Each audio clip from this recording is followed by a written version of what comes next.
आज के इस समारोह के केंद्र बिंदु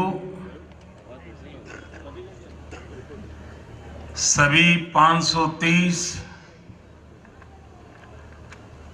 नौजवान जो आज एक नए दायित्व का निर्वाह करने जा रहे हैं। इस समारोह में उपस्थित सभी अधिकारी,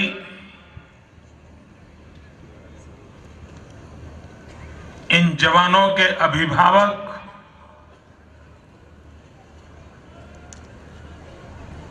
सभी मेहमान और विद्यार्थी मित्रों,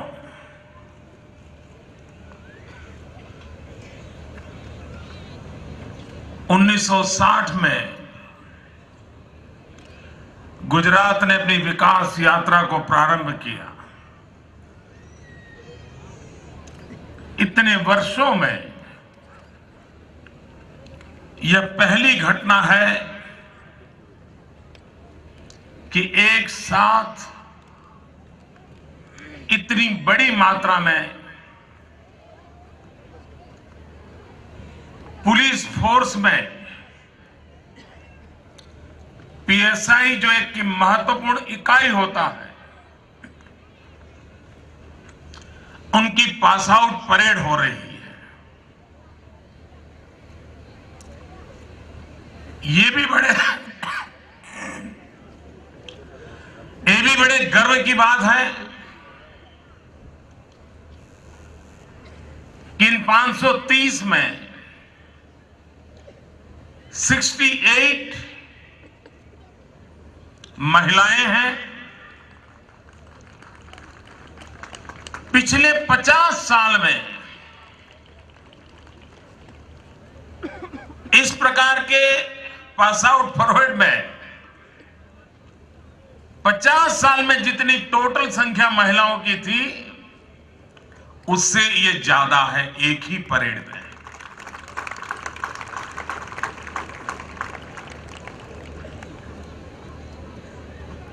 यह भी बात ध्यान में आई है कि बहुत बड़ी संख्या में हाईली क्वालिफाइड नौजवान,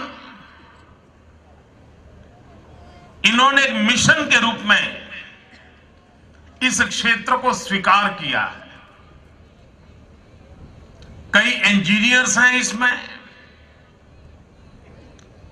कई ऐसे नौजवान हैं जिन्होंने डॉक्टरेट किया है, बहुत सारे नौजवान लॉ ग्रेजुएट हैं, बहुत सारे ऐसे हैं जो कभी शिक्षक थे, उस क्षेत्र को छोड़ करके यहां आए हैं, बहुत सारे नौजवान हैं जो सरकार में किसी न किसी पद पर थे, उसे छोड़ करके यहां आए हैं। तो एक मिशन के रूप में इस क्षेत्र में आना, ये अपने आप में गुजरात के पुलिस दल के लिए एक शुभ संकेत है और मैं इसके लिए स्वयं एक गर्व को अनुभव करता हूं और आप सब नौजवानों को इस क्षेत्र को चुनने के लिए मैं बधाई देता हूं, अभिनंदन करता हूं।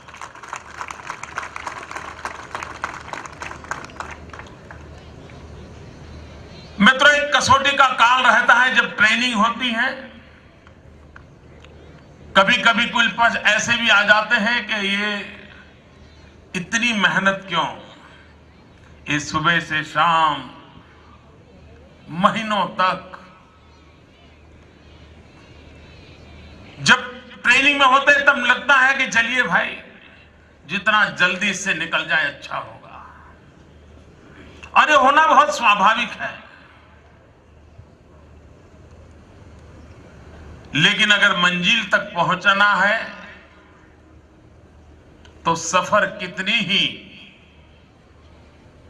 कठिन क्यों न हो,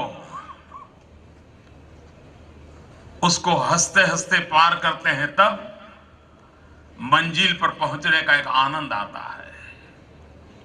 आज आप सबके लिए वो आनंद का पल है। मित्रों, यहां जो शिक्षा दीक्षा हुई है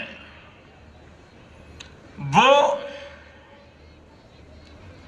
एक सर्टिफिकेट पाने के लिए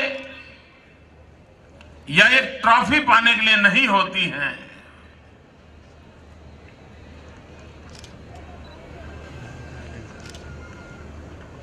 नौकरी में स्थान पाने के लिए नहीं होती है।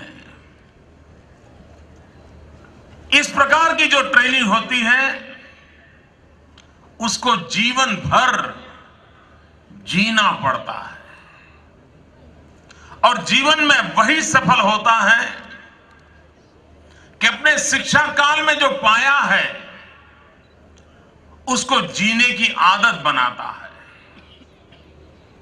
यहां तो डिसिप्लिन में रहना स्वाभाविक है क्योंकि हम एक व्यवस्था में है। यहां जल्दी उठना स्वाभाविक है क्योंकि हम एक व्यवस्था में हैं। सुबह ब्यूगल बजता होगा, विसल बत्ती होगी, वो हमें एक ढर्रे में ले जाती होगी। जब एक व्यवस्था के चौखट में होते हैं तब अपने आप को ढालना मुश्किल नहीं होता है। कभी हमें एक 3x6 के कमरे में रहने के लिए कोई कहे तो हम रह नहीं पाते, और कोई कहे कि 48 आवर्स आपको इसी में रहना है, जो भी गुजारा करना है, तो एक बोझ महसूस होता है। लेकिन अगर 48 आवर की जर्नी हो और ट्रेन के उस छोटे से कंपार्टमेंट में टाइम निकालना हो तो बड़े आराम से निकाल देते हैं, क्योंकि पता है कि मैं एक व्यवस्था के भीतर हूं और 48 घंटे के बाद ही मुझे उतरना है, तो अपने आप को हंसते खेलते निकाल देते हैं। मित्रों, इसलिए इस साल भर के जीवन को पार करना उतना कठिन नहीं था जितना कि कठिनाई अब शुरू होती है। जब कोई कहने वाला नहीं होगा, कोई पूछने वाला नहीं होगा, एक्सरसाइज करिए कहने के लिए कोई होगा नहीं। जिन विषयों को देखा है, जिन कानूनी बारीकियों को समझा है, उसको स्मरण कीजिए, उसको याद कीजिए और हर घटना के साथ अपने मन को जोड़ करके ऐसा हुआ, मैं होता तो क्या करता। ये जब तक अपना मन निरंतर काम नहीं करता है तो हम अपने प्रोफेशन में सफल नहीं होते हैं। 2400 घंटे यहां का जो कालखंड है उसको जीने का प्रयास करना, यह सबसे बड़ा चैलेंज होता है। मैं आशा करता हूं कि आप जो नौजवान आज यहां से जीवन के एक नए अवसर की ओर कदम रख रहे हैं, तब आप इसे कैसे जिया जाए, जिंदगी का हिस्सा कैसे बनाया जाए, यह शिक्षा पद के लिए नहीं, एक जीवन की पुनः प्रतिष्ठा के लिए कैसे हो, इसलिए अगर यह शिक्षा उपयोग आएगी तो मैं मानता हूं कि आप अपने यूनिफॉर्म की शोभा बढ़ाएंगे। आपके कंधे पर जो नाम या पट्टियां लगी हैं वो अपने आप के एक की शानो शौकत होती है। वो आपके कंधे की शोभा नहीं बढ़ाती हैं, लेकिन आपके कंधे पर जो निशान होता है वो आपकी इस राज्य की जिम्मेवारी को दर्शाता है। वो कंधा आपकी शोभा के लिए नहीं होता है, वो कंधा राज्य की शोभा के लिए होता है। और जो इस कंधे का सामर्थ्य समझता है, उस कंधे पर लगी हुई पट्टी, उस पर लगे हुए वो सिंबल, उस पर लिखे हुए वो नाम, इन सब की अपनी एक ताकत होती है। उसके साथ एक गरिमा जुड़ी होती है, एक सम्मान जुड़ा होता है। और इसलिए आपका कंधा पूरे राज्य की शक्ति का कंधा बनता है और उस कंधे को संभालने के लिए पूरे जीवन को, पूरे शरीर को, पूरे मन मंदिर को उस लिए प्रतिबद्ध करना पड़ता है और तभी जाकर के जीवन बनता है। भाइयों बहनों, एक विद्यार्थी काल में एक मुक्ति का आनंद होता है और इसलिए कितने ही बड़े दायित्व को संभालने के लिए हम विद्यार्थी अवस्था में होते हैं, तब मन काफी लचीला होता है, खुलापन भी होता है। लेकिन जब उसी शिक्षा दीक्षा के साथ दायित्व में जाते हैं, तब दायित्व का एक बहुत बड़ा बोझ होता है। और ये एक ऐसा क्षेत्र है कि जहां सबसे ज्यादा तनाव का माहौल रहता है, हर पल अटेंशन में रहना पड़ता है, कब पता नहीं क्या आएगा, कहां दौड़ना पड़ेगा, कहां भागना पड़ेगा। ऐसे समय आपको यहां जो योग की शिक्षा दी गई है, अगर वो आपका जीवन का हिस्सा बने तो तनाव से मुक्त होकर के स्वस्थ मन से, कितनी बाधाएं क्यों ना आए, कितने ही संकट क्यों ना आए, कितनी ही गहन परिस्थिति को निपटने का परिस्थिति क्यों ना आए, स्वस्थ मन से अगर करना है तो आपको यहां जो योग की शिक्षा दी गई है उसको आप जीवन का हिस्सा बनाएंगे, ये मैं आप सबसे आशा करता हूं। अगर आपके चेहरे पर मुस्कान होगी तो आप बहुत ही आसानी के साथ कठोर से कठोर काम को भी कर पाते हैं। और इसलिए यहां जो शिक्षा दीक्षा मिली है उसके ये जो ह्यूमन एंगल है, जो बारीकियां है, उसे कभी भूलना नहीं चाहिए, उसे प्राथमिकता देनी चाहिए। भाइयों बहनों, आज हम जा रहे हैं, एक व्यवस्था के अंदर हम आए हैं, एक बहुत बड़ी लंबी पाइपलाइन में एक और घुसते हैं तो कुछ न चाहते हुए भी दूसरी ओर वैसे भी निकलने वाले हैं।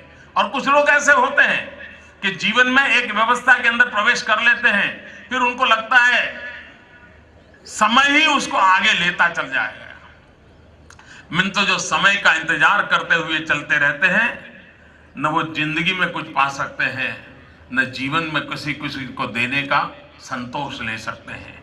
मैं नौजवानों आपसे नहीं चाहता हूं कि आप इसे अपनी मंजिल माने, आप इसे एक मुकाम माने, आप मन में तय करके जाएं और आगे जाना है और नई ऊंचाइयों पर जाना है। इसके लिए जितनी अपनी क्षमता बढ़ानी होगी, जितना अपना ज्ञान बढ़ाना होगा, जितना अपना कौशल्य बढ़ाना होगा, हम जिन जिन हमारी क्वालिटीज का जोड़ना होगा उसको जोड़ने के लिए हम प्रयास करेंगे। और अगर हम उसको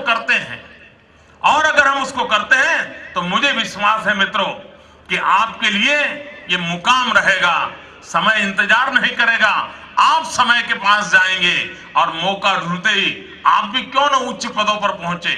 जितने भी रास्ते से गुजरना पड़े गुजरे, जितनी भी कसौटियों को पार करना पड़े करें, लेकिन आप उच्च पद पर जाने के सपने लेकर के मंजिल कभी कहीं ऊंची रखिए, एक एक मुकाम को पार करते जाइए और नया कुछ पाने का संकल्प लेकर के चलेंगे। मैं विश्वास करता हूं दोस्तों, आप में से कई लोग इस राज्य की आन बान शान बनकर के पूरे हिंदुस्तान में अपना नाम रोशन कर सकते हैं, ये मुझे भरोसा है। आप अपने आप पर भरोसा कीजिए, आप अपने जीवन को बढ़ा सकते हैं। मुझे इस बात का गर्व है, मैं यहां जब पांसी और परेड के लिए जा रहा था निरीक्षण के लिए, तो पहले मुझे कुछ नागरिकों की ओर मैं देख रहा था और मैं अनुभव कर रहा था कि ज्यादातर उनमें वो परिवार बैठे थे जिनका बेटा, जिसका भाई इस परेड में शामिल है। मैं उनकी तरफ देखता था, बहुत ही सामान्य परिवार के सब स्वजन यहां बैठे हुए हैं, कोई बहुत उच्च घरानों से आए हुए लोग नहीं है। कई ऐसी विधवा माताएं हैं जिनका बेटा आज इस यूनिफॉर्म में शान और शौकत के साथ खड़ा होगा। उस विधवा मां को कब पता होगा कि मेरे बेटे को इस प्रकार का पद कैसे मिल सकता है। आज की व्यवस्था जिस प्रकार से गुजर रही है, कोई भरोसा नहीं कर सकता है कि एक विधवा मां का बेटा, जिसको कोई पहचानता तक नहीं है, लेकिन व्यवस्था के तहत ट्रांसपेरेंसी के कारण, अपनी क्षमता के कारण वो वहां पहुंच गया। भाइयों बहनों, जिस प्रकार से हमने मौका मिला है, हम जीवन भर इस बात को याद रखेंगे कि आज मेरी मां खुश है क्योंकि एक ट्रांसपेरेंट व्यवस्था के कारण मैं इस जगह पर पहुंच पाया हूं। मेरा भाई खुश है, मेरी बहन खुश है, मेरे पिताजी खुश है, मेरी मां खुश है। जिनको यह विश्वास होगा कि मेरे परिवार की खुशी में मुझे जो ये प्रवेश मिला है, यहां तक आने का मेरे लिए जो खिड़की खुली है, उसके लिए जो पारदर्शिता थी, वो पारदर्शिता बहुत बड़ी ताकत थी।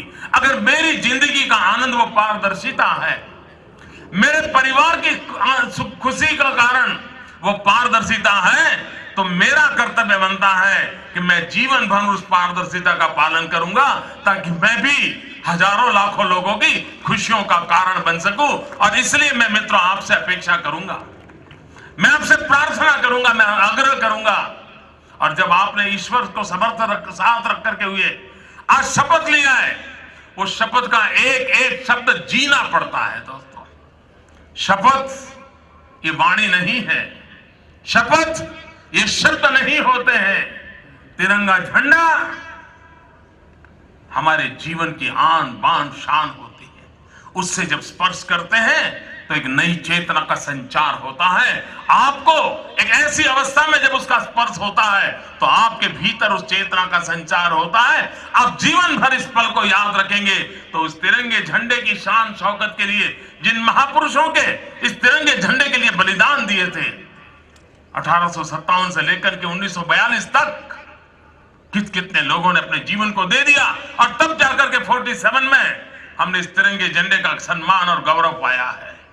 भाइयों बहनों, जिसका गौरव आज हमें स्पर्श करने का अवसर मिला है, वो हमारी जिंदगी का कितना बड़ा सामर्थ्य बन सकता है, हमारी जिंदगी की कितनी बड़ी चेतना को जगाने का एक अवसर बन सकता है। शपथ के शब्द शब्द न रहते हुए मेरे जीवन के संकल्प कैसे बन जाए, शपथ का भाव मेरे जीवन का भाव कैसे बन जाए, और हर पल ईश्वर को स्मरण करते हुए मैं उसको जीने की कैसे कोशिश करूं। और तब जाकर के ये शपथ का मूल्य बढ़ता जाता है और मेरा जीवन उस शपथ की शक्ति के कारण आगे बढ़ता जा रहा है। उसके लिए भी मैं आपको शुभकामनाएं देता हूं। भाइयों बहनों, देश नए नए संकटों से गुजर रहा है। एक जमाना था जब सेनाएं युद्ध करती थी तो कितनों के लहू बहते थे, कितनी मां की गोद उजड़ जाती थी। वक्त बदल चुका, आज युद्ध में टेक्नोलॉजी ने जगह ली है। सीना तान करके गोलियां खाने का नौबत कम होती चली जा रही है। उसके बाद भी देश का जय और पराजय संभव हो सकता है। एक नए क्षेत्र खुल चुके हैं और उसी प्रकार से भी सामान्य जीवन में सुरक्षा का विषय पहले जैसा नहीं रहा है। टेक्नोलॉजी ने गुनाहित कृत्यों में जगह ले ली है। एक दो गुना वो विषय नहीं रहा है। अब आतंकवाद, नक्सलवाद जैसी समस्याओं से देश को जूझना पड़ रहा है। मित्रों, युद्ध के अंदर जितने जवान नहीं मारे गए हैं, उससे ज्यादा जवान आतंकवादियों की गोलियों से मारे गए हैं। देश के विकास को ठप करने में नक्सलवाद एक बहुत बड़ा कारण बना हुआ है। आज इस देश के कई इलाके हैं जहां सरकार ने जाके स्कूल बनाया, नक्सलवादियों ने उड़ा दिया। कहीं अस्पताल बनाया, नक्सलवादियों ने उड़ा दिया। असंतोष की आग पैदा करने के लिए न जाने कितने कितने लोगों को मारा जा रहा है। भाइयों बहनों, यह आतंकवाद हो, नक्सलवाद हो, हमें अपनी जान की बाजी लगा करके भी निर्दोष नागरिकों की रक्षा करनी पड़ती है।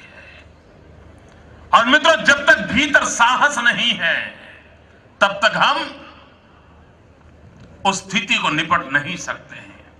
और साहस किताबों से प्राप्त नहीं होता है, साहस की माला नहीं जपी जाती है, अपने आप को तैयार करना पड़ता है। और जब मन में पवित्रता हो, मन में संकल्प हो, तब भय नाम की कोई चीज नहीं रहती भाइयों। और इसलिए मैं आपको चाहता हूं कि मेरा एक एक साथी अभय होना चाहिए, निर्भय होना चाहिए। अभय और निर्भय इस वर्दी का सबसे प्रमुख गुण होना चाहिए। अगर वो अभय नहीं है, निर्भय नहीं है, तो शायद भय के सामने वो विचलित हो जाएगा। और इसलिए भाइयों बहनों, आप ऐसे एक दायित्व की ओर जा रहे हैं, तब जीवन को उस ऊंचाइयों को पार करने के लिए, सामान्य से सामान्य मानवी की रक्षा के लिए हम अपने आप को लगाएंगे। भाइयों बहनों, पुलिस जनता जनार्दन का मित्र है, ये हम बचपन से सुनते आए हैं। मुझे ये चरित्र लाना है और इसीलिए हमने रक्षा शक्ति यूनिवर्सिटी शुरू की है। उस रक्षा शक्ति यूनिवर्सिटी में हम वो ट्रेनिंग देना चाहते हैं कि सुरक्षा बलों के जवान की एक लंबी ट्रेनिंग हो, नौकरी के लिए नहीं, जीवन के लिए ट्रेनिंग हो। नौकरी एक पेशा, वो तो बाय प्रोडक्ट हो। उस दिशा में हम जाना चाहते हैं। आने वाले दिनों में उसका भी हम उपयोग करना चाहते हैं। मैं सरकार के आज कुछ मित्रों से बात कर रहा था। अब 1.5 साल का समय है आपके पास, जिसमें आपने यहां जो सीखा है उसको आपने तलवार की नोक पर जी करके दिखाना पड़ेगा। सब लोग बारीकियों से आपको देखेंगे, हर चीज का रिपोर्ट बनेगा। आपकी छोटी गलती भी आपके लिए बहुत बड़ा संकट बन सकती है। ऐसे 1.5 साल का समय होता है जिसमें आपको सेल्फ डिसिप्लिन से अपने आप को सिद्ध करना होता है। उसमें अनेक अनेक प्रकार की पद्धतियां हैं। उसमें एक नई पद्धति जोड़ने के लिए मैं सोच रहा हूं।